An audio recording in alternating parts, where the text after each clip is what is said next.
সম্মানিত আশিকের রাসূলেরা, রাসূলের মাঝেই ছিল আল্লাহ।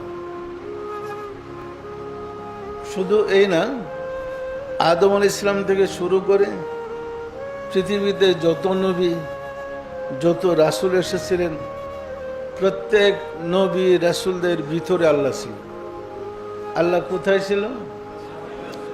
সর্বপ্রথম আল্লাহর আরশ ছিল পানির উপরে। তাই বলা হয়েছে ওয়াকানা আরশুল্লাহে আলাল মায়ে। সর্বপ্রথম আল্লাহর আরশ ছিল পানির উপরে। আদম সৃষ্টি করার পরে আদমের ভিতরে আল্লাহর আরশ স্থানান্তরিত হয়েছে, রাজধানী ট্রান্সফার হয়েছে। কোথায়? আদমের ভিতরে। বিশ্বাস হয় না? তো আদমের দেহটা যখন রাজধানী বানাবার পরিকল্পনা করেছেন আল্লাহর, তখনই ফেরেশতাদের জ্বালা পোড়া শুরু হয়ে গেছে। ফেরেশতাদের নেতা হিংসায় মুরতাজ, সুতরাং সে বিরোধিতা করতেছে।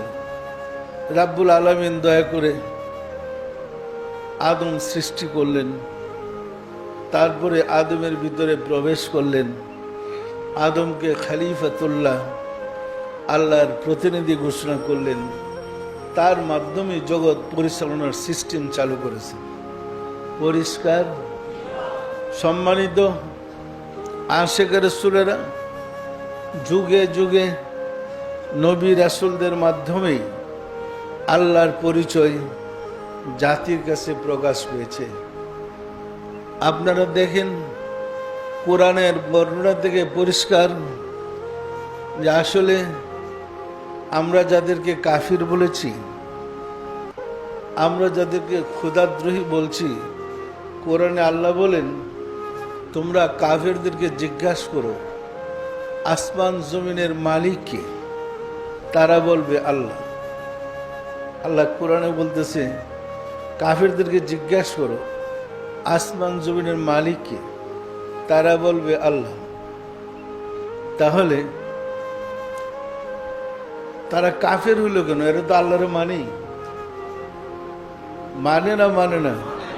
কাফের হয়েছে নবীদের বিরোধিতা করার কারণে, নবী রাসূলদের সাথে দুশমনি করার কারণে আল্লাহ তাদের শত্রু হয়েছে। কারণ নবী রাসূলগণ হলেন আল্লাহর প্রতিনিধি। যখন প্রতিনিধির সাথে বিরোধিতা করে প্রকারান্তে মালিকের সাথে বিরোধিতা করা হয়,